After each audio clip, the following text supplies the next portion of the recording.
Hello and welcome to the MeasurePod by MeasureLab, the podcast dedicated to the ever-changing world of data and analytics, with your hosts Dara Fitzgerald and Matthew Hewson. Between them, they've spent more years than they'd like to admit wrestling with dashboards, data quality, and the occasional Google curveball. So join us as we share stories about how analytics really works today and where it might be headed tomorrow. Let's get into it. Hello and welcome back to the MeasurePod. I'm Dara, joined as always by Matthew. How are you doing this week, Matthew? I'm okay, I think I'm okay. How are you? Yeah, I'm good. I'm all good. No complaints. We're a boring pair. I'd say I'm good. I'm just about to finish a book. No, sorry, I've asked the obligatory question. You've given the socially acceptable answer of I'm fine. Let's move on. Yeah, the book is relevant. Okay. I promise. Oh, fine. Okay, in that case, we'll make an exception. I'm reading a book, and it's a cheery title called "If Anyone Builds It, Everyone Dies." It's not really all that, is it? It is. Yeah. Brilliant. How have I not heard of it? I need a copy. Yeah, it's by Elsevier Yudakowsky and Nate Soares. Who is our AI guest on researchers. today? No, they're not, but we would No, like that'd to be get. good. Yeah, let's aim for that. No, yeah, it's a new level of existential dread, not about jobs and not about how people are going to keep working. It's more about the survival of the entirety of humanity. Oh, which so is sort of nothing serious then? No, Not as serious No. as the life of an analyst or engineer. no. That's real high stakes stuff. Yeah. Okay. Just So, the yeah. mere survival of humanity. Trivial. Yeah, so I'm okay, but I have the rumblings of the apocalypse in the back of my mind. But apart from that, I mean, isn't that just normal life? yeah, pretty much. Okay. Well, let's ground ourselves with some industry news. Some nice. I think we've got, nothing terrifying, nothing slop related this week, although it tends to find a way in, and nothing particularly salty. I think we're going for a good, straightforward, unsalted vanilla news this week. Salt is where we make it. I've just scared off Depends all how the we report listeners already. We're Yeah. 2 sentences in, and I've just said, nothing interesting this week.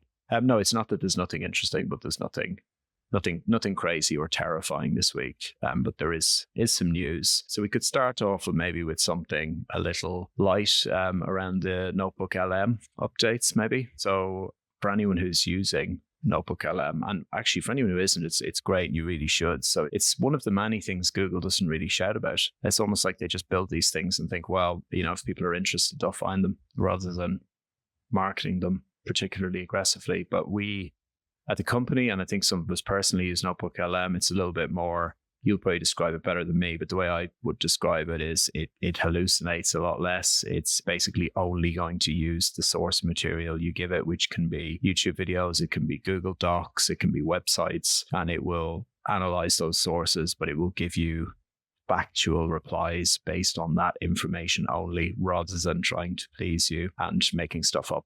Yeah, then it's like it has various different kinds of outputs that are really cool. So it's obviously, you've got your standard chat where you can just ask it questions and it'll respond to you. But like Dara says, it'll be very specific to what's in there. But then you've got stuff like a podcast, which I think we've mentioned before. Like you can create like a little podcast. You can have an interactive podcast where you can interrupt the podcast host and ask questions and things. But it's also got stuff like this mind map, where you upload all this information, then it automatically makes this sort of hierarchical, sort of expandable mind map of the subject. It's got really cool stuff in there. And yeah, they just, and like you say, they barely mention it. It seems so powerful and yet so strangely just sort of just set aside to yeah, Google. Totally. You just made me think as well, we should create a meta version of the bot. We should feed the podcast into it and get it to create a podcast talking about the podcast. Yes, and then release that as an episode. Yeah, just for our own fun, really. But yes, anyway, sorry. So they have released some updates, which basically are all around making it more powerful. So increasing the processing capabilities, increasing the conversation context window, enabling history, because I don't think it had history before, or at least it's automatically enabled now. So it'll save all your history. You can drop out of a conversation and pick it back up later, which I guess is something you couldn't do before. I'd never actually needed to do that really. No, I don't before. think you could really. I think it was like I think it was in that sort of session almost, it could maybe remember what you've been talking about, but then after that, when you came back in, I think you were kind of just starting again. But I suppose having it remember that context of the stuff you'd done just saved as another resource, I guess, would be really, well, is presumably now a really cool addition to it. And then it looks like you can now personalize it as well. So kind of give it a job, a role almost, or froze them. Sorry. I'm getting the red warning, which is a serious one. Yeah, so it looks like you can also now personalize the chat to say, like, treat me like I'm a PhD candidate. These are examples off their website. As a marketing strategist, et cetera, et cetera. So you can give it loads of context, get it to act in a particular way, and then use that as you see fit. But yeah, really, it's a really cool, powerful thing that if anyone hasn't already checked out, they definitely should. Yeah, I was a little confused about the maybe it's just the way it was worded. I haven't played around with it yet, but this bit about goals.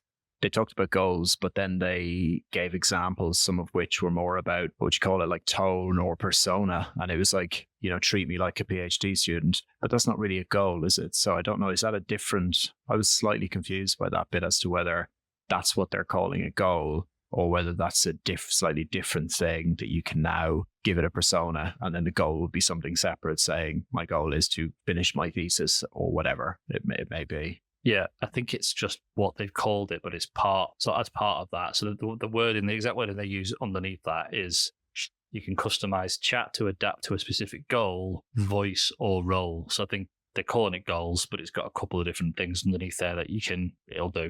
Yeah.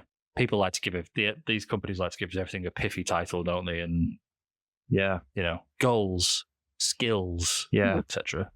One thing I don't know, I didn't see that they upgraded, and I know there is a limit, but I haven't personally hit it. But there's a limit to the number of data sources. I have the number 200 in my head, but I might have completely made that up. Is it something like 200? And 200 what? 200 things. AI. 200. No, the data sources that you can connect to it, because I know it is. Right. I know it is limited in some way. I don't know how big or small that limit is. Let's see if I'm way off the I've mark. not hit it either. I'm going to say 200. Slightly Google it on the side. Yeah, 50 sources each. So I don't know. I'm just sort of 200 megabytes. I don't know. Yeah, something. I'm not going to sit here and go and read this. There's a limit. There's some limit. There's a number. Yeah, I mean, the reason I mentioned we made it salty.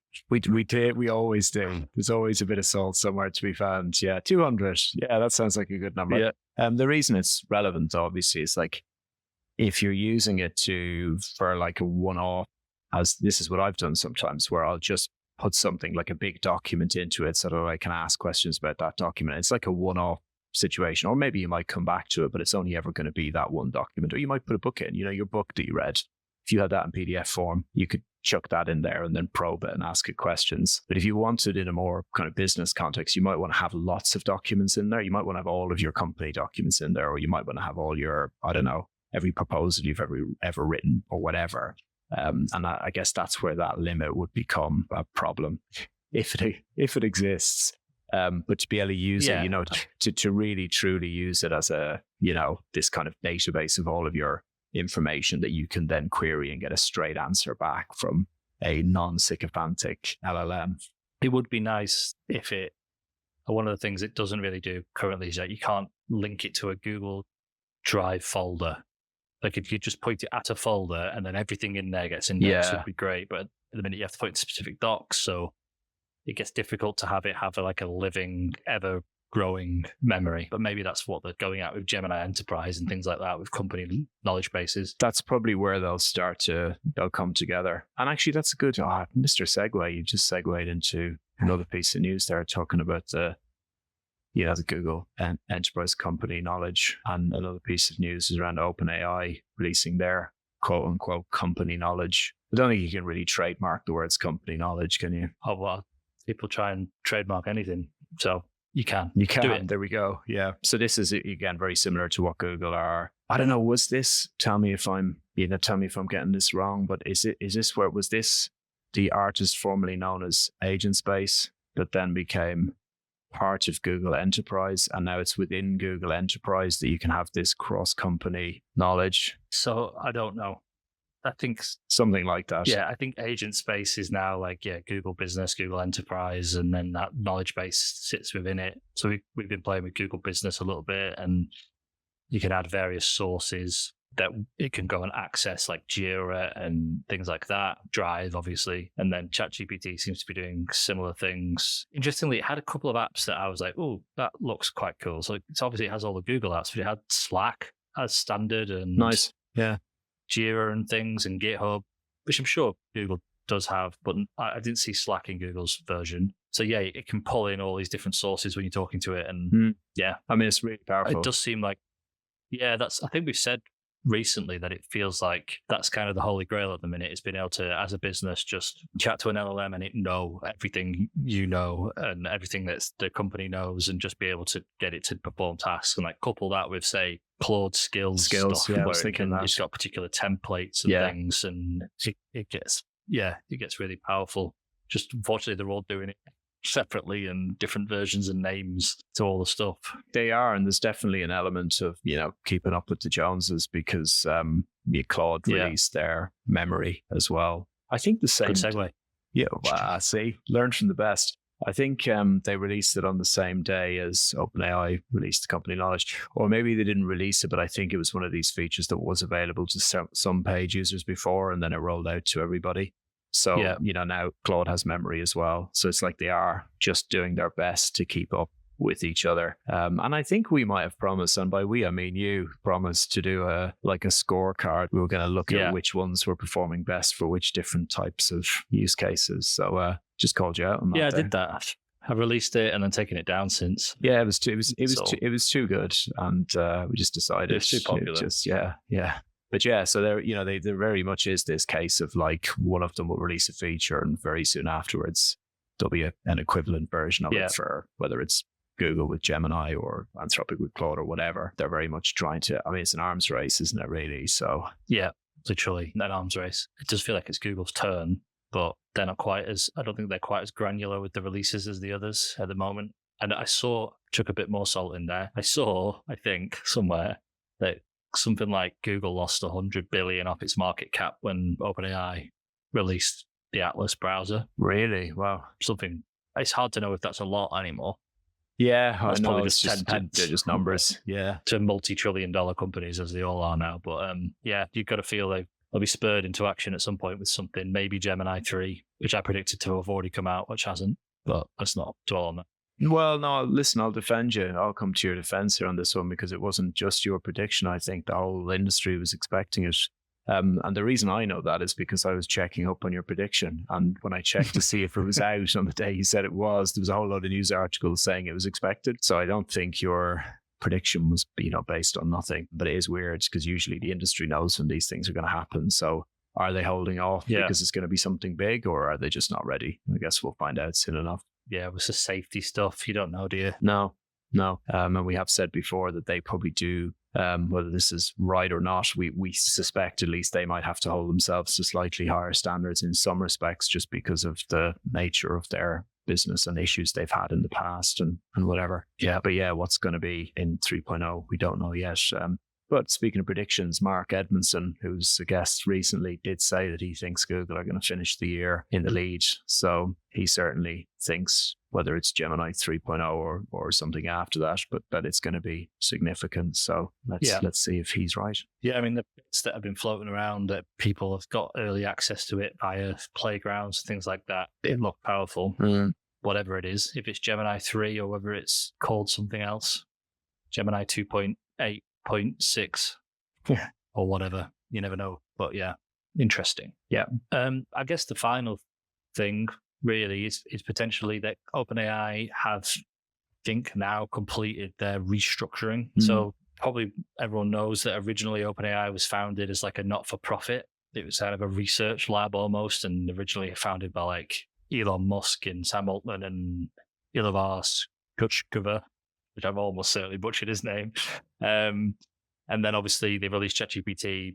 It went gangbusters, and since then they've kind of been struggling with this identity of being a not-for-profit whilst also making giant deals and looking to spend massive amounts of money. So they've kind of restructured in such a way that they now have a for-profit arm is ultimately controlled by the not-for-profit arm that still exists. It's some strange structure, but it looks like they may want to go public and go for a multi-trillion-dollar valuation when they do so, which would be pretty wild considering what their actual revenue is at the moment. But there you go. Yeah, I just don't even know what to say. Like you said earlier, do these numbers even mean anything anymore? yeah, it's probably, I get the feeling it's one of these, it is just restructuring for that, really, isn't it? It's just making it, paving the way for that IPO. I thought it was interesting that Sam Altman still has no shares. And I think I read a quote from him saying, I have enough money already, which is refreshing from somebody like that, because that doesn't tend to be the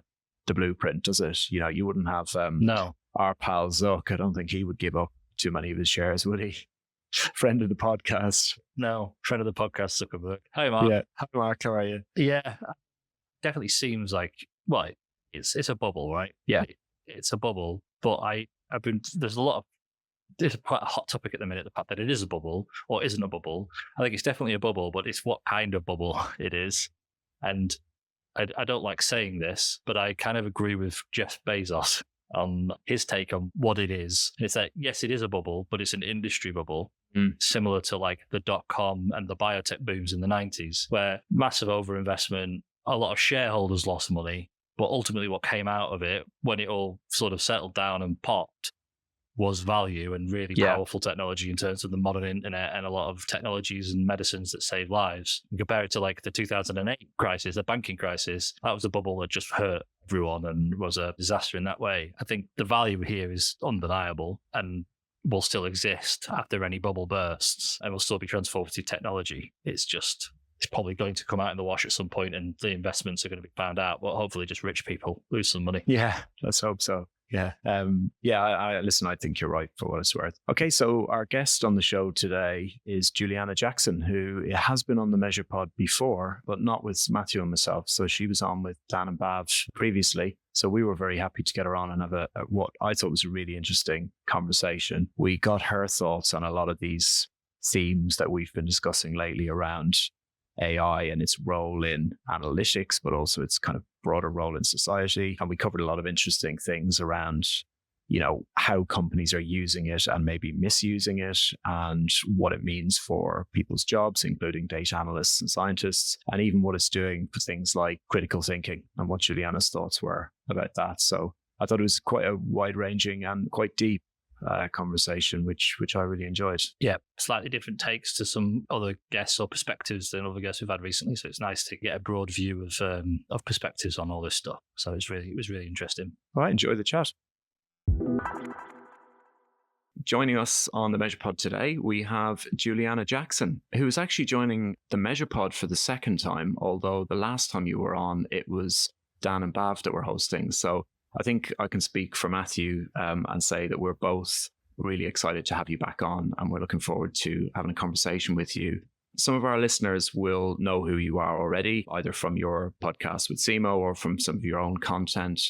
But just for the benefit of any listeners who maybe are less familiar with you, I'm going to ask you that horrible question now, get you to introduce yourself. You can be as brief or you can go into as much detail as you like. It's up to you. I'm glad to be back. Very, very nice of you guys to invite me the second time. It means I did something good on my first. I'm Juliana Jackson. I do stuff on the internet since 2010. And that's it. That's all I got. Well, listen, the stuff, I've immediately got a follow-up question. It's interesting you say you do stuff on the internet, because one of the things I was going to ask you is how you would actually, if someone said to you in one sentence, and this is such a hard question, but what do you do? Because you've got such a varied background, haven't you? You've kind of gone through various different evolutions. Yeah, everything. So what would you say to somebody now if they said, what do you do currently? What's your focus professionally at the moment? Could you do it in a sentence? No, I don't know. I mean, I'm a product person. I like to say this. I'm a product person. That's what I am for sure, 100%. That happens to like data that is technical enough to be dangerous, but also very commercially minded. At the moment, I work at Jellyfish. I'm a cloud director. It's a big switch from what I used to do before. I'm actually quite thinking about this lately, like, damn, this is a big difference to what I used to do before. I'm quite interested in performance media right now, which is also, wow, that's a big change. Cloud, for sure, AI for marketing, measurement, creative. So that's kind of like where I am. I think, as I said, I'm a product person at heart. I'm always going to be a product person. So I like to think about things as, I don't know, engineering different solutions to help with different problems. I quite like AI. I mean, that's kind of like what I'm known for having opinions on AI. I also have actual work that I've done that is known in the public. And hopefully, fingers crossed, I'm going to win that Lovey Award. But yeah, I don't know. I'm just a very curious person. I like data, I like product, and I'm just genuinely figuring it out every day at a time. I suck at speaking about myself, man. Yeah. No, that was a really good. I got more out of you there than your own intro. So that was we're getting there. Questions. I didn't approve the question. Yeah. Yeah, we do. This is why we don't run questions past people. We want to put them in the hot seat. But we'll be nice. Don't worry. We're nice people. We're not going to be mean. I'll be honest. Your opinions is partly why we got you on, and I mean that in a good way. So your content is always really considered. You always seem to have kind of a point of view, even if it's going against the grain.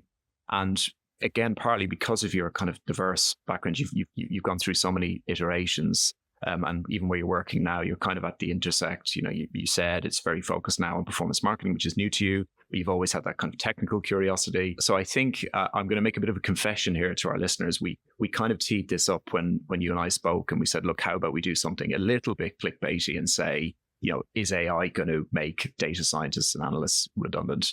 And we thought that could be kind of a bit of a starting point. But actually, it's probably going to be a lot broader than that. But if we maybe kind of start vaguely there, but rather than just asking you that question directly, what's your kind of take on, maybe this is going to be a bit difficult again, I'm going to ask you to summarize probably a lot of different thoughts that you have, but how would you sum up the kind of current state of play with AI in terms of its usefulness, I guess, for businesses? And that could either be on the consultancy agency side or even on the brand side.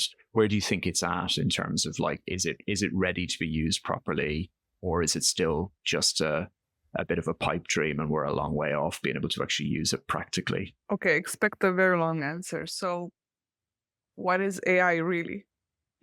Because most people will say AI and think about ChatGPT or Gemini or another LLM. AI has been around since the 1940s. And everybody that works in performance has been using programmatic advertising and A/B testing and, I don't know, multi-arm bandits. And that's also AI. That's machine learning. So AI is a whole encompassing umbrella that covers machine learning and deep learning. And generative AI is just a small part of deep learning.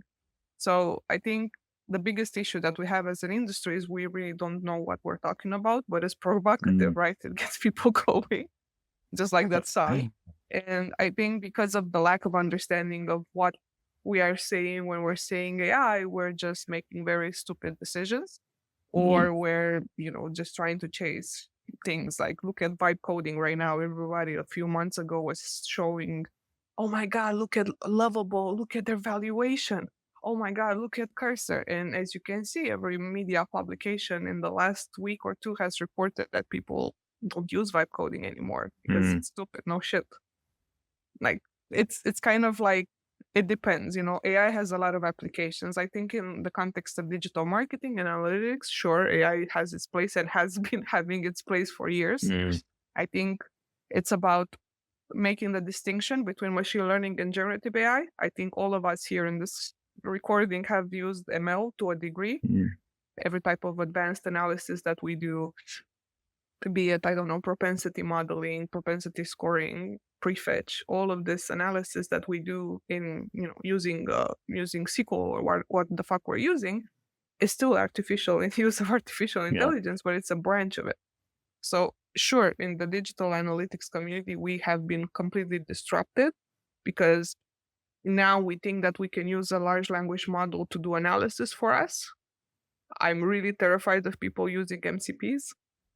I have very strong opinions, which I'm trying not to give right now with MCPs, and using LLMs to do data analysis. Just because you have Gemini in BigQuery doesn't mean you should use this to analyze your tables. So yeah, I think to wrap it up, I think we need to take like 200 steps back and really understand what artificial intelligence is, what machine learning is, and what generative AI is, and to not conflate the use of large language models that are used for textual analysis to use them for tabular analysis, because those models are not built to do tabular analysis. So yeah, it's hard to answer to your question, in short. And everything has to do with the poor understanding and education of the public with what the artificial intelligence is. I don't know. Does that answer to you? Does that show you how angry I am? Yeah, I want to scrape into the anger a bit. What is it about? Well, we've been talking a lot about MCPs recently. We've had a couple of people on who have been singing their praises. So I'm interested in why you recommend not using them, or in what situations you might recommend using them, or is it in the right hands? Is it people who don't know enough giving tools that could be dangerous? What's the anger? So every time I hear about MCPs, I don't think there's nothing wrong with the MCP and the technology. I think it's very useful to use it to combine, your data set and your backend and, power different AI models. But it also depends on the AI model that you use. So I want to give this example, which is a culture example, because I'm a person of culture. So if you're listening to this, I want you to go on Google and search for Kelly Rowland Excel meme. So if you open that meme, I'm waiting for you, you will see that she's trying to text Nelly using Excel. Now, can you write in Excel with text? Sure. Will that message ever hit Nelly? Probably not. Does that make Excel a bad tool? No, Excel is great. Excel is the best CDP out of all times. But when I think about MCPs, sure, you can put numbers in a sheet and pass it to an LLM.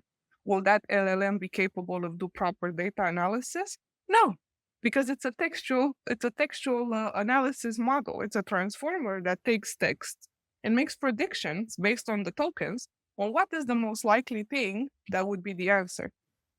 LLMs, it's in the name, language models. It's not number models. So if you use an MCP to connect maybe to an XGBoost or another type of model that does tabular analysis, but if you use an MCP to connect your shitty data set to Claude or to GPT, and then you're asking, what are my best customers and clusters? Will you get answers? Sure. How are you measuring for accuracy? How are you doing precision and recall? What is the confusion matrix? How do you know that the data that model spewed out is correct? Even if you use, I pay for Gemini Enterprise because I like their AI studio. So every time I do a Google Sheet with some numbers, I always get prompted by Gemini, let me analyze this data for you, which is cute. But even if you test it in a Google Sheet, it's wrong 80% of the time because it's not capable of looking at tabular data. It will actually wrote this blog article. I wrote this months ago where I looked at all the science papers in 2025 from the first 6 months that were testing LLM on tabular analysis versus XGBoost and other methods. And all of the time they fail because it's not enough. You can use LLMs for different things like rehydrating data sets. For example, let's say we're agencies, right? So we're working with a company that does social listening. So let's say you decide to export Brandwatch or UScan, which is a social listening tool, in BigQuery. Well, of course, these tools will have a very shitty API. So you realize that you're missing on a lot of data in your table. What can you use an LLM for? Well, luckily, LLMs are trained on a lot of data. So you can use the LLM to rehydrate some of that data, meaning you can get some more context into what somebody said on Facebook or on Twitter using deep research. You can use to some extent an LLM to rehydrate the data that you have. But again, this is textual data from social media, it's not numbers. So what I'm trying to say is that language models are made for analyzing language. It doesn't matter how much you invest in technology to connect a language model to your data, it's still going to produce shit results because it's not made for that type of data. It's good for text analysis. It's good for reviews, customer support chats, social media comments, metadata for sure. Everything that is text is good for a language model. If you need images, you would use Imagen. If you use numbers, you would want to use classic machine learning. And that's it. Was that a good answer, Matthew? I'm sorry. Matthew's nodding. I'm just. I think it was a good answer. And Matthew was nodding as well for anyone who's listening rather than watching. But it sounds so obvious when you say it that the clue is in the name. It's large language models, but people are just making this mistake, and it's because, and I guess my question is going to be who's accountable for this, but you're going to use it if you think it spits out something that looks sensible. So people who don't know are just going to think, they're going to ask it the question, can you tell me what these numbers mean? Can you do this for me? Can you do that for me? And it's going to spit out an answer because it wants to, I'm anthropomorphizing it now, but I'm going to say it wants to please you, but it kind of does. It wants to give you an answer. It doesn't want to say, I don't know. So I'm not going to say who's to blame for the fact that just exists, but who's accountable within a business, say, to make sure that it's being used in the right way to stop people from just thinking, oh, have you tried ChatGPT? It can analyze all of our data for us and tell us what we should do. Obviously, it should be the data science team and also the analytics team. Like, we all should know better by now. Like, this is our jobs. This is what we do. We all should know better. It's our job to educate. I don't think it's nothing wrong to try to use an LLM to analyze data or to show a graph and say, what do you think about this? I think there's caveats to this. For instance, a good use of an LLM, let's say you have you connected your search console with BigQuery through a service account, and now you have access to all your search queries. Then you decide to use Vertex AI, and you can use ML generate text, and you can prompt inside the SQL query in the concat function. You can prompt the model to do some analysis. What does the model do is basically just transform your prompt into a SQL query, right? It's not necessarily doing the analysis for you like you would have with a conversational tool. It's basically you're using Gemini to write SQL for you. To make sure that that data is correct, you need to know SQL, at least bare minimum. I'm not a SQL expert. I know bare minimum SQL, bare minimum Python. I know enough just to be dangerous. Yeah. I'm not an expert in this, but I know enough to know that a query is written wrong, or like a query is going to return crap back to me. So I do use Gemini and Claude a lot for code, but I also have the basic knowledge. So a parenthesis I can make here is with vibe coding. Like, if you're a developer and you have developer experience and you know how to code, if you use vibe coding, it will be easy for you to spot what's wrong. But if you don't have any prior experience in coding or analysis in the digital analytics case, and you're using these models to do analysis, you will not know how to QA. You will not know what went wrong and where, and you will basically not know how to solve your problem. So I think it's important that either client side or agency to have this person in the data science team that tells people, hey, maybe, just maybe, this is not correct and we should take some measures. So I think this doesn't mean that us as an industry, we shouldn't experiment and test these models. I think I'm in love with Google Cloud and Vertex AI Model Garden, but it does say Model Garden. So it means there's different models that are made for a specific job. So if you want to do analysis, choose the right model inside Model Garden that will help you with analysis. If you want to do review mining and search query mining, sure, use Gemini, ML generate text, and that's it. It's more than enough. It will do more than enough. But if you want to do propensity modeling, then just stay away and focus on how you do it from a machine learning perspective and use methods that are proved. I think, how can we not get excited? Our jobs are quite difficult and it takes so long to get anything done. So of course we're excited as an industry about, making our lives easier. And there's ways there's ways that you can do data transformation and data cleaning using AI, but should we really just trust that? Like, should we just jump on it? Should we replace data form with Canvas? Like, there's some things there to consider. So I don't know why as an industry we got into this situation. I do like to blame a lot the narratives that come from Silicon Valley and all these valuations and all this propaganda that's happening on social, which is kind of getting people to become, unaware. Or I wrote about this quite a lot, that I really think that LLMs are killing critical thinking because of how they glaze you. So it's like, you're saying the most random shit. Oh my God, you should write a book about it. Just write a book about it. Go out there. So I know this might sound like conspiracy theory type of shit, but it's okay. I'll take responsibility for it. I think this is the beginning of the degradation of critical thinking. That's my perception. And using these models and having the impression you're right all the time, you, as humans, we feel the need to be validated. Like, I'm validation needy as hell. And look at my LinkedIn. I was like, oh, look at me, I'm doing this. Oh, just because, I want to feel validated. And it's real, and I'm okay with being open about it. Some people will be open or not. I'm very open. I'm very validation needy. But at the same time, I do have critical thinking and I don't believe things. But some people, maybe we don't know their background. Maybe they're sad, they're depressed, and they use this model and anthropomorphize the relationships that they have with them because they need that validation and it makes them feel good. So the problem is quite psychological. It's just, I don't know if this is turning into ways. I don't know. I don't want to be emotional, but yeah, it's kind of what it is. I think it's a psychological thing that is happening to all of us.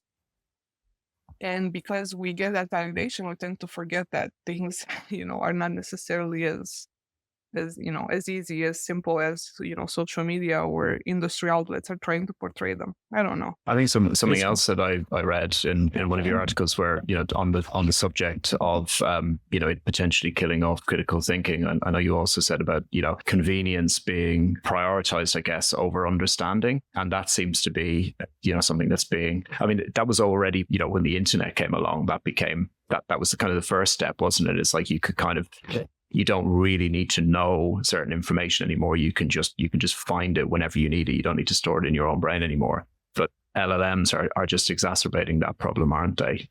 So what do you think? And I guess maybe go a bit broader. This isn't just a company or professional thing anymore. But what can people do to combat that? Do you think? Where you're obviously not against using LLMs for the right reasons, and neither are we, Matthew or I. But how do you try and make sure that it's not eroding your critical thinking while still being able to take advantage of what it can offer in terms of efficiencies or whatever? Don't anthropomorphize them. That's it. Like, it's a tool. It's a piece of technology, and we should treat it like that. It's just very hard to do it because do you remember when they had that leak because they exposed all the ChatGPT chats online? And, and if you looked at the conversations that people had online, like, people use them as a therapy or, I don't know, six-parter. Like, I've seen some wild shits. I've read some wild shit that you should not do with ChatGPT. Like, that's the line. Don't go there. But people use them as romance. Like, there's Reddit threads where people are married and dating ChatGPT or Claude. Like, this shit is crazy right now. What can you do is you have to remember it's a piece of technology. The moment you close your screen, it's done. Like, touch grass. We need to touch more grass, I guess, in general. Yeah. But I think the struggle here is that we are millennials, right? We're analog. We grew up in a different type of environment where things are different. But look at our kids that are in a digital first world.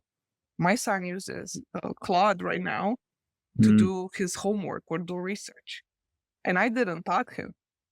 He learned that on his own because his friends are doing it. So they are basically onboarded and into this lifestyle where you use a model as a sparring partner. But even it's kind of like making the difference between a piece of technology and real life, which sometimes can be hard because you don't know nobody's story. And I really feel for people that are lonely and this is all they have.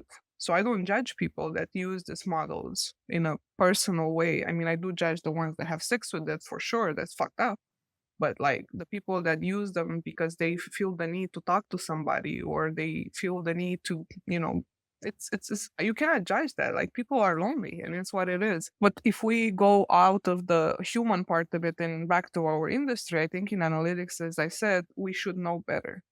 We are in charge of educating our clients and educating the community. And we shouldn't probably be the ones that are, riding the hype. We should be the ones that say, okay, this is great, but let's test this. Let's take a step back and see exactly what this do and not. And it's quite hard, even client side or agency side, you want to sell this stuff. You want to be the first, you want to develop, you want to help your clients, and your clients want AI and you want AI and everybody fucking wants AI. But you have to take I always give this example, take the Marie Kondo approach that maybe if it doesn't spark joy, you shouldn't really do it. And a lot of times the answer for a lot of the stuff people want to use AI for is an Excel sheet. And if the answer is an Excel sheet, maybe you don't need that level of sophistication. Maybe use something else. It's hard. I mean, I don't judge anybody at this point. I think we're dealing with a lot of misinformation. I think we're dealing with a lot of people that have interests to sell their tools or technology or services that will have, I don't know, more share of voice on social or in different, outlets. And those narratives are gonna, go down into different circles, and it's quite hard to protect yourself. But I think having critical thinking, not trusting, verifying things, verifying information, it's important. We should be very alert. That's all. I think critical thinking, full stop. It's worrying to say it's eroding because it does feel like it's more important than ever. Like, I'm of the opinion that I'm seeing the utility of these things. Like, from someone who, knows SQL, knows web development and databases and stuff, I'm using it and it is unbelievable. But like you say, there's a lot of context there. There's a lot of technical understanding and there's a lot of knowing how to utilize and domain knowledge that probably makes it more powerful, plus also has a layer of protection in. And I think just everyone pointing, I mean, me and Dara have been making this point over a few months now, when I think the Google Cloud data engineering agent was touted at Next 25. It's like, that was just going off and doing things. It was just like, well, I'll do this and I'll join this and I'll query this. And like, but what if you don't know what's in your data and you've just chucked some stuff in there and you point that at a raw GA4 table that's been there for 2 years and you get a cloud bill that is absolutely wild. So yeah, I think I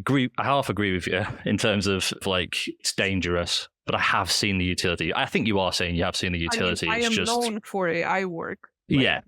That's my reputation. So I am using AI. I don't want people that listen to this to think I'm a boomer that hates on AI. I don't. I just hate that people are being misinformed. I hate the fact that people are hyping shit that doesn't make sense. And I hate the fact that this is affecting people that are just coming into the industry as an analyst. Like, think about it. Think that this is your first day as a digital analyst. And instead of learning how to use a Google Sheet and clean up your data set in an Excel sheet or Google Sheet, you're just jumping straight into prompting a model to do analysis or data cleaning, and you don't know the basic way of cleaning a row. You don't know the difference between columns and row. You don't understand data validation. You don't understand all of these things. So I just am afraid for the people that are just joining the industry more than I am for us that have been here for some time. So that's the clarification that I want to make. I've been using AI models since 2022, before it was even cool. I have videos reviewing ChatGPT 3.5. I have videos. I've been doing this for a long time. I learned from my colleague from Krasimir. As I said, I was not the person coding, but I was the person creating this product. And I guess because I've been using it and I've seen the downsides of it, I am more critical than most people, and I am not that easily convinced than most people, because I have the experience of doing it. And I will be happy to talk a bit, if you guys want, about what we did for Starbucks, because for Starbucks, we deliberately chose not to use a large language model. We used a specialized language model that we had on Hugging Face. So what you need to understand, for everybody listening, a language model is basically a transformer model. Transformers appeared in 2018. It was the BERT model that was created by Google. It was this paper called Attention is All You Need. And that was the birth of the first transformer called BERT, which is like funny, BERT. So this BERT is basically the basis of the large language model infrastructure. It's a transformer. So what me and Krasimir did is we decided to use a BERT model instead of an LLM to do analysis of app reviews for Starbucks across 4 countries. And we deployed this model with a mix of Vertex AI Model Garden as well into BigQuery, into GCP. And then we analyzed the reviews across these markets, but we built a glossary, we built a vocabulary, we built vector embeddings that we fed our model. So the model is only trained in Starbucks language and, their different product names and so on. And this model did not have previous training data. It was basically, it has some training data, but not as large as an LLM is. So the idea is we deliberately choose to use a specialized model because it's safe. It's privacy first. It's privacy by design. The client owns it end to end. is deployed in the security of your cloud, and there's no endpoints, where data can, go out of it. So the reason why I'm really proud of this work, and this is the work that we are finalists for Libby Awards on, is the best use of AI and ML in Europe. That's the word that we're on. Is I'm proud because this is not an LLM use. This is classic machine learning, but it's still artificial intelligence, but it's with responsibility. I've also tested a lot of LLMs in different analysis. I really like ML generate text, which does use Gemini, and you can do a lot of cool shit in BigQuery. And I'm very keen on Google Cloud. Like, I love Google Cloud. I love Vertex AI Model Garden. So me being so conservatively excited about it doesn't mean I'm not using these tools. It's just my experience taught me how things go wrong. And I don't want people to trust that things will just happen because, it's painted as easy on social. It's not magic. It's just math. It's stats. And I think it's very important to know that the data science role and the digital analyst role is more important than ever, because we are the ones that can come with the guardrails to protect our clients and their clients. Are you finding, though, that, I completely agree with that, but are you finding that people are bypassing or trying to bypass you more and more? And I don't just mean you personally, but, any data analyst, any data scientist. Do you think, are people just thinking, well, I know Juliana says, I shouldn't just trust this, but, my favorite LLM told me I can trust it, so I'm just gonna go with that. I mean, this is already gonna happen, and I think it's fine. I think we should all experiment, right? Like, think about the Matrix. There is no spoon. Like, we are in a spot where there is no spoon. We can experiment so much, but you can experiment on your own synthetic data sets, in your own BigQuery project, in your own environment, and make sure you take all the safety, requirements. But when it comes to companies and data of companies, you have to be very careful, because there's GDPR, there's the EU AI Act, which I covered extensively in my newsletter for everybody that wants to read it. There are some things that we need to respect, which is our clients' data. We cannot just play experimentation games in this type of environment. We need to create a safe sandbox for these experiments and test them. I'll give you an example, because I'm very open about this stuff. I applied for the Trends API, Google Trends API, still waiting.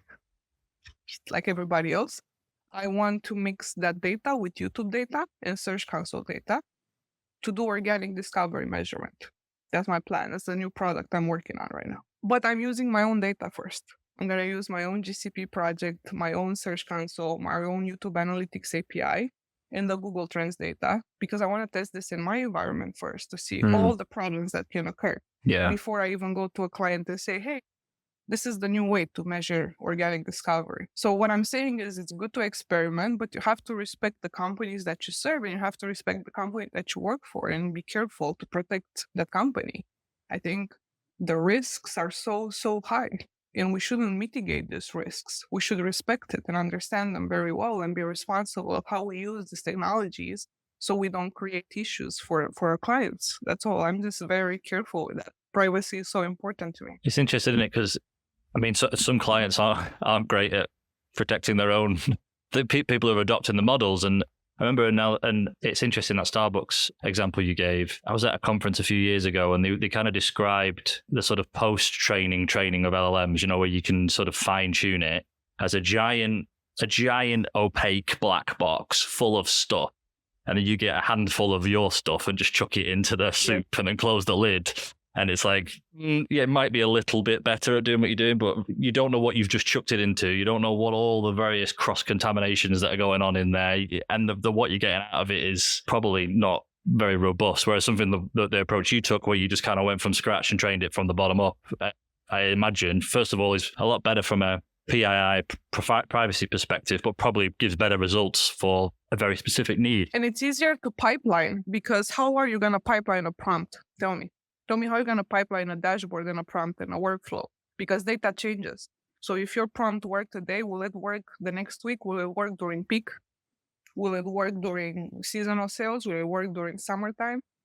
When you're using a specialized language model, the data, even if the data changes, the model is already learning on its own, because you set it up for success.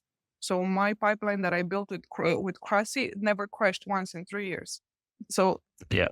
I was laughing with Krasimir that we had no days off.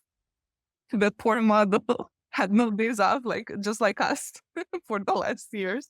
Remember, it's not a person, Juliana. It's not a Exactly. person. Yeah, it's not. But you see, you anthropomorphize stuff because it's what we do as human beings. Yeah. But to your point, Matthew, yeah, you're 100% correct. I think again, the message that I'm sending to people is not, oh, do not experiment, do not play, do not touch this. No, it's use it, but use your brain and be careful with what you do. And I love the fact that I work in an agency, and I'm an agency person now. I used to be client side, but I'm an agency person, and I love the fact that I get the chance to support and educate as well. And every time, like in most of my projects are AI because it's in a cloud, like cloud data sciences. That's what it is. It's all my projects are AI, but I'm always careful. I'm always verifying, and I always try to educate the client back. And if something doesn't make sense, I'm gonna tell them honestly, like, we shouldn't do this because of this. And I don't think we should push things or just make people temporarily happy, but then long term it's gonna affect. And I think again, it's us as agencies, because you guys are an agency too. It's more important than ever for us to be the trusted advisor to our clients and to our customers, and teach them, and support them in their learning, because they wouldn't know what we know. We don't know what they know, and they don't know what we know. So it's having these conversations and candid, open conversations with our customers are so important because we are the trusted advisor. On the subject of training or teaching, and not clients as such, but you've gone back to something you mentioned earlier about people joining the industry. What kind of fundamentally human skills would you get, newer people, junior people in a data analyst or scientist role to focus on to make sure that they're sane, remain relevant? So it does sound a bit, again, I'm getting a bit clickbaity here, but what advice would you give to make sure that junior data scientists and analysts are making use of the technology that's available, but continuing to add value on top of that with their own kind of critical thinking or reasoning or narrative skills, whatever it may be? Just start from the basics. Learn basic Google Sheets and Excel sheets and formulas. Learn that. Like I teach at the university here in Malmo, a data storytelling and visualization course. And my final exam for them was a CSV of raw data, because that's what they need to figure out in life. That's what they will need to do. And they had it in Google Sheet. They had to clean it. They had to normalize it. Then they had to put it into Looker Studio and create a dashboard. And then they need to make a deck. And then they need to storytell it and present it in front of me. But also I told them to write a document, a Word document, where they explain every step of the way. So what does this mean is that, okay, we have this data. How are we cleaning it? How are we noticing? And on purpose, I sneaked mistakes in there. For instance, a funny mistake that a lot of people, some say, some didn't. For instance, I had a specific product category that had low revenue and low AOV, but it had a high customer satisfaction score. So when you see low revenue and low AOV, your instant reaction is cancel that product. But if it has the highest customer satisfaction score, you have to ask yourself, are we promoting it enough? What's going on? So it's about knowing how to work with raw data in a simple data set and asking the right questions. That's kind of where it starts, and having the curiosity to ask questions. So I think I am not, again, I always say this, I am not an expert in SQL or Python, but the reason why I learned a bit of SQL, a bit of Python, a bit of JavaScript is because it taught me critical thinking. Because when I speak to you guys, you can understand me, right? But when you speak with a machine, you need to be fucking specific about what you ask in that code. Because if you're not specific and if you don't write that code in the way that it should be written, you're not going to get the results that you want. So learning code, learning the basics, learning math is going to give you that critical thinking to know how to express yourself and like document work or, do a solution. For me, that's what's most important. So my advice for people entering the industry: learn maths, learn Google Sheets and Excel, learn data transformation, validation, cleaning, the basic stuff. Learn the basic stuff, and then learn how to ask questions and better questions, and that's it. I've been thinking about it a lot. I've got 2 kids, one of which keeps interrupting the podcast. It's I think about it often because right now we're where we are, right? There's still holes in things, there's still problems, there's still domain knowledge and the need to critically think about what you're doing and the output. I think probably all of us here would admit that we don't know what's coming down the line 2 years. We don't know what's next. In 2 years' time, this conversation may seem completely ridiculous. I don't know. With that in my mind, I'm like, well, what is it? What do people need to know? What do they need to learn? What's going to future-proof them? And I think it is, to my mind, there's three things that keep coming into my head: critical thinking, curiosity, and problem solving. With those three things, you can leverage the tools, whatever technology comes about, in the right way and point them in the right direction and think through things. And it may be that, I don't know, in 2 years' time, a lot of individual jobs have melded into one job and the person is using technology and doing multiple different things. But you need those specifics. And I worry with an erosion of critical thinking. I mean, Dara and I were talking last week about Sora and the video generation stuff that's coming out there, and how it's almost impossible to tell with some of those what's real and isn't. It's so important to be critically question, is this real? Did Michael Jackson really steal that fried chicken off that person in that shop?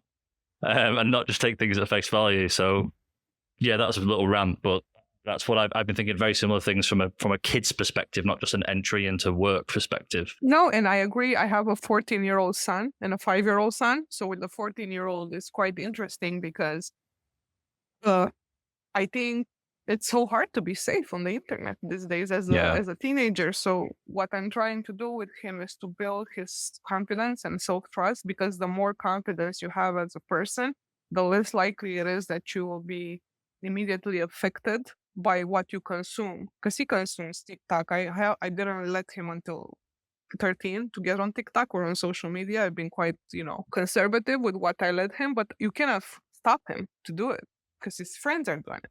But I feel confident that the shit that he consumes right now is not gonna affect him as a person, because I work to build trust and confidence. So if you take this parenting thing to our lives right now, the more you learn and you educate yourselves about the basics, the more you're not gonna be affected by what's going on in the industry. So I will share a personal story that many people maybe don't know about me, which is fine. When I joined Monks, I had no analytics experience. I come from product analytics. I didn't know how to set up a flood like that. Fucking hate flood like that. So I went in that role. I applied. Nobody was hiring me. I applied from July 2021 or 2020, I don't remember, until September. I knew some people. I was less irrelevant than I am right now. I got rejected by every job.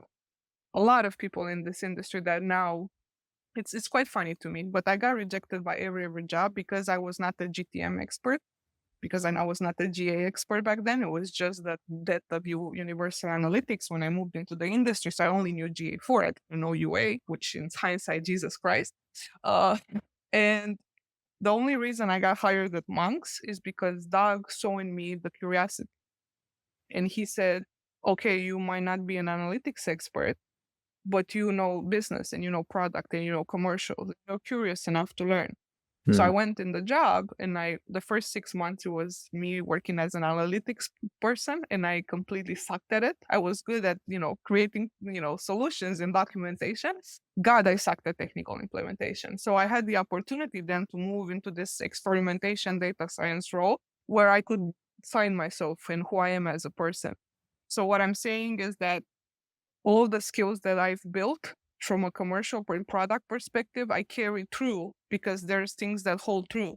So if you're coming into this industry, you don't need to be necessarily an expert. And I'll always say this, you don't need to be a tool expert. You need to be a thinking expert to have that critical thinking and know how to move. I think it's more important than ever to have commercial mindset, to understand how to position different things, because you can learn. Did I thought in 2022 that I'm going to be where I am today and work all this technology? No, I had no idea. I was just a product person that knew product analytics and SQL and very minimal and the stuff that I used to do at CXL. But I joined this industry and I built so much and I learn every day. So even if it looks maybe on social media that I have my shit together, no, I don't. Like, I'm learning every day, and I'm also scared. I'm also scared about what's happening. I don't know what to expect. But at the same time, I know that I have the basic skill and foundations of an analyst that will help me navigate whatever the fuck I have to navigate next. So, yeah. I really hope some listeners are at that stage, the early stage in their career, and listen to this episode, because I think that's really insightful and good advice. I think you're right. When it's no different with this podcast or any other content that goes out there. It's obviously been edited and polished, and it doesn't mean that people doing it know everything, where, everything's changing so quickly now. Everybody's figuring it out. So yeah, quite refreshing to hear that, I think. I've always been very, open about my background and how I came. And a lot of people think, oh, she's an expert. No, I'm not. I'm just figuring it out, just like all of you. And I have no problem. I'm not trying to portray this image of self that doesn't exist. And I just say, as long as you're curious, as Matthew said, and you have this problem-solving mindset, there's nothing you cannot learn or do. And I'm probably the living example of that I jumped from product to data science in 3 years just because I was curious and I wanted to learn. And I think as long as you want to learn, you will do it. But commercial mindset is what saved me. So I also encourage people from an industry perspective to take a product marketing course, to take a business course, and learn the basics of how a company operates, how a company makes money. I think the further we are as analysts from revenue and how a company makes money, the easier we are to be, removed from the picture. So learn revenue models, learn business models. That's the stuff that I knew before, and I had 13, 14 of years of experience. So that really helped me in the analytics context, because sure, I don't know how to do a floodlight, maybe, but I know how to create a project and sell a project. I know how to understand and sell something to a business and build a relationship with the client, which I think really, really helped me. So don't get discouraged about all these tools and technologies, and learn basic code. You need to learn basic SQL and Python. That's it. Sorry, I went so emotional. I wasn't expecting it. So final question then. I said earlier that all three of us probably agree that we have no idea what might be coming down the line in a few years' time. So to that end, what's coming down the line in the next 2 years' time? Where do you think things are going? It can be about AI, or it can just be just generally, but have you got any predictions of what might be coming our way over the next couple of years? I think AI for marketing is going to be the next big thing. I think creative intelligence is going to be the next big thing. I advise everybody in analytics to get excited about creative, because one thing that we haven't think about is like, okay, all these models are creating videos and images, and you can do creative and asset development at scale. Great, but how do you know what's the right asset for the right channel? How do you know which asset is producing ROI versus ones that are churning? This is a huge opportunity for the analytics community to build that creative intelligence bone. AI for marketing is going to be, in my opinion, the next big thing. I'm super bullish on Google Cloud and what they're doing. It's incredible what Google Cloud is doing right now. So my plan for 2026 is to go more into the creative part of the business and creative analytics. It's very low barrier to enter because there's nobody doing this yet. So I'm always happy to share what I've learned back to people, because I don't feel competition or anything. I don't care that much about that. So I would invest into creative intelligence. That is where analytics is missing, and it's much needed by creative people. Yes. Performance, profit, real-time bidding, Pantheon, Soteria, Phoebe, love with SGTM. And for measurement, is kind of a great opportunity for us to use different data sources than the ones we get from platforms. So the Google Trends API of the world, YouTube Analytics API, Google Search Console, social listening, adding all these types of data sources on top of our first-party data to get a better understanding of user journeys is really, really exciting. So very big on Google Cloud, AI for marketing. That's kind of where I think things are going for us in our little digital analytics space. For the world, fuck knows, man. I don't know. Best not to think about it. Yeah, I don't know. I just hope I'm still alive. I hope I lose like 50 pounds, because I still didn't get rid of the COVID weight. And that's it. That's my plan. All right, Juliana, thank you for joining us again, and well, joining Matthew and I for the first time. But yeah, thanks for coming on the Measure Pod again. Really enjoyed the conversation, and I think you gave some really good advice to people who might be listening as well, which is a huge bonus. We'll undoubtedly, if you're open to it, get you on again. I'd love to continue. I think I had about 15 questions we didn't get time to ask, so if you're open to it, we'll get you back on. But for now, thank you again for joining us. Thank you so much for having me. And thanks to everybody that put up with me for the last 40, 50 minutes. That's it for this week's episode of the Measure Pod. We hope you enjoyed it and picked up something useful along the way. If you haven't already, make sure to subscribe on whatever platform you're listening on so you don't miss future episodes. And if you're enjoying the show, we'd really appreciate it if you left us a quick review. It really helps more people discover the pod and keeps us motivated to bring back more. So thanks for listening, and we'll catch you next time.